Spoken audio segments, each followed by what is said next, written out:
श्री सूर्यमण्डलाष्टकम्। ॐ नमः सवित्रे जगदेकचक्षुषे जगत्प्रसूतिस्थितिनाशहेतवे त्रयीमयाय त्रिगुणात्मधारिणे विरञ्चि नारायण शङ्करात्मने।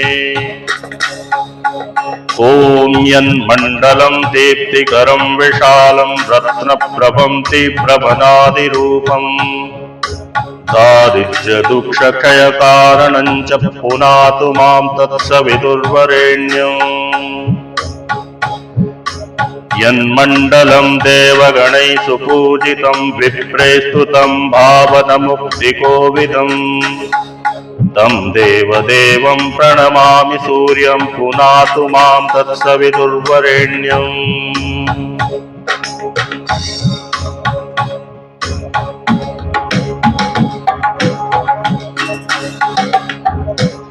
ॐ श्री सूर्याय नमः। ॐ श्री सूर्याय नमः। ॐ श्री सूर्याय आदित्यहृदयाय नमः। यन्मण्डलं ज्ञानघनं त्वगम्यं त्रैलोक्यपूज्यं त्रिगुणात्मरूपं समस्ततेजोमय दिव्यरूपं पुनातु मां तत्सवितुर्वरेण्यम्। ॐ श्री सूर्याय नमः।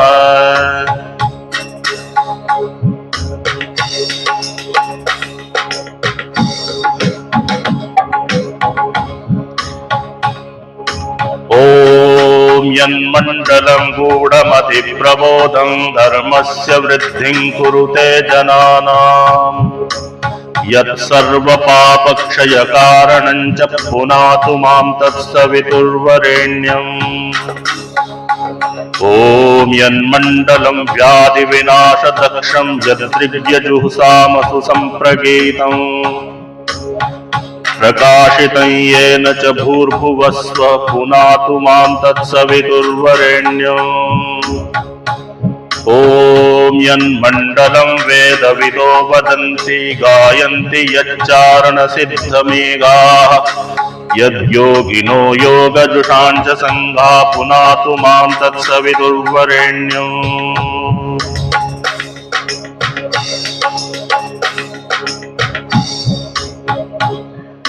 ॐ श्री सूर्याय नमः। ॐ श्री सूर्याय नमः।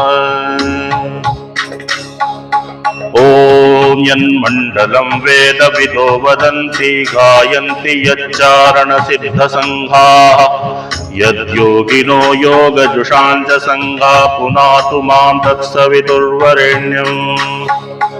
यन्मण्डलं सर्वजनेषु पूजितं ज्योतिश्च कुर्यादिह मध्यलोके यत्कालकल्पक्षयकारणं च पुनातु मां तत्सवितुर्वरेण्यम्।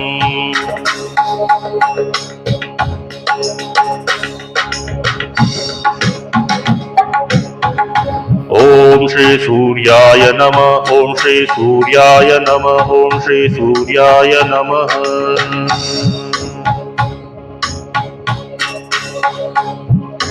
यन्मण्डलं विश्वसृजां प्रसिद्धं उत्पत्तिरक्षाप्रलयप्रगल्भं यस्मिन् जगत्संहरतेऽखिलं च पुनातु मां तत्सवितुर्वरेण्यम्।